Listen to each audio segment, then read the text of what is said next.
नमस्कार माझ्या शेतकरी बांधवांनो, तुमचे सर्वांचे स्वागत आहे आपल्या या आजच्या व्हिडिओमध्ये।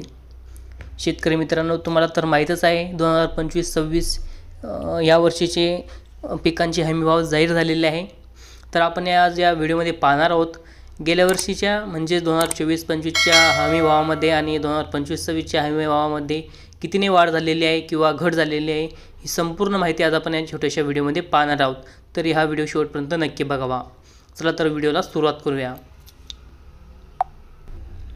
पहिले पीक आहे कापूस मध्यम धागा।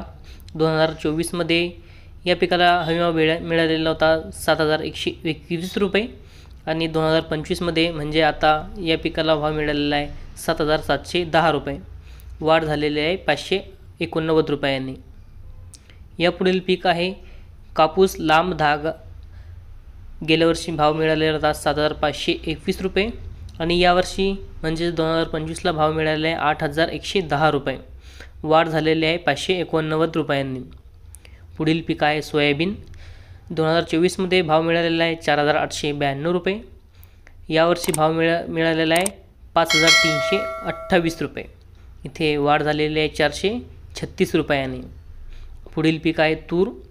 2024 मध्ये हमीभाव मिळालेला होता 7550 रुपये आणि यावर्षी 2025 मध्ये भाव मिळालेला आहे 8000 रुपये, इथे वाढ झालेली आहे 450 रुपयांनी। पुढील पीक आहे मका। 2024 मध्ये मकाला भाव होता 2225 रुपये आणि यावर्षी हमीभाव आहे 2400 रुपये, इथे वाढ झालेली आहे 175 रुपयांनी। या पुढील पीक आहे भात। गेल्या वर्षी भाव मिळालेला होता 2320 रुपये आणि यावर्षी भाव मिळालेला आहे 2389 रुपये, इथे वाढ झालेली आहे 67 रुपयांनी। या पुढील पीक आहे बाजरी।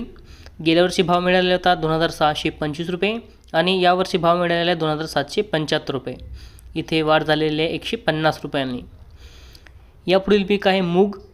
गेल्या वर्षी भाव होता 8682 रुपये आणि यावर्षी भाव मिळालेला आहे 8768 रुपये, इथे वाढ झालेली आहे 86 रुपयांनी। पुढील पीक आहे उडीद। इथे भाव मिळालेला होता 7400 रुपये गेल्या वर्षी आणि यावर्षी भाव मिळालेला आहे 7800 रुपये, वाढ झालेली आहे 400 रुपयांनी। या पुढील पीक आहे भुईमुग। गेल्या वर्षी भाव होता 6783 रुपये आणि यावर्षी भाव मिळालेला आहे 7263 रुपये, इथे वाढ झालेली आहे 480 रुपयांची। तर हे होते शेतकरी मित्रांनो 2025-26चे हमीभाव। व्हिडिओ आवडला असेल तर व्हिडिओला लाईक करा, चॅनलला सबस्क्राईब करा आणि शेअर करायला विसरू नका।